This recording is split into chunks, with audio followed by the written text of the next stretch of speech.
என் journaling things எல்லாம் organise பண்ணலாமா? ஏன் திங்ஸ் எல்லாம் ப்ராப்பரா எடுக்காம குப்பை மாதிரி போட்டு வச்சிருந்தேன். ஏன்னே தெரியல, நிறைய டப்பாவை வேற சேர்த்து வச்சிருக்கேன். இதெல்லாம் சேர்த்து ஒரே இதுல வைக்கலாம் அப்படின்ட்டு அமேசான்ல இருந்து இந்த லீஃப் ஃபைல் வாங்கியிருந்தேன். ரிங் வந்து நான் தான் போட்டுக்கிட்டேன், ஃபைல்ஸ் மட்டும் தான் அவங்க கொடுத்துருந்தாங்க. ஆர்கனைஸ் பண்ணிட்டு அப்படியே கொஞ்சம் பேசலாமா? நிறைய பேர் வந்து ஏன் நீங்க ஜர்னலிங் வீடியோஸ் வந்து போடவே மாட்டேங்கிறீங்க அப்படி சொல்லி கேட்டிருந்தீங்க.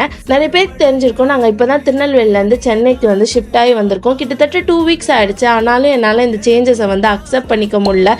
Hope you understand. நான் கூடிய சீக்கிரத்தில் வீடியோ வந்து போஸ்ட் பண்ண ட்ரை பண்ணுறேன். Journaling what my follows as ஜேர்னலுக்கு நான் மோஸ்ட்டாக வந்து பிரிண்ட் அவுட் எடுத்து தான் ஜேர்னலிங் பண்ணுவேன். இங்கே பக்கத்தில் இருக்க ஜெராக்ஸ் கடையிலலாம் போய் கேட்டோம். அங்கே வந்து ஸ்டிக்கர் ஷீட்லேயோ ஃபோட்டோ ஷீட்லேயோ வந்து ஜெராக்ஸ் எடுக்க மாட்டாங்களாம்.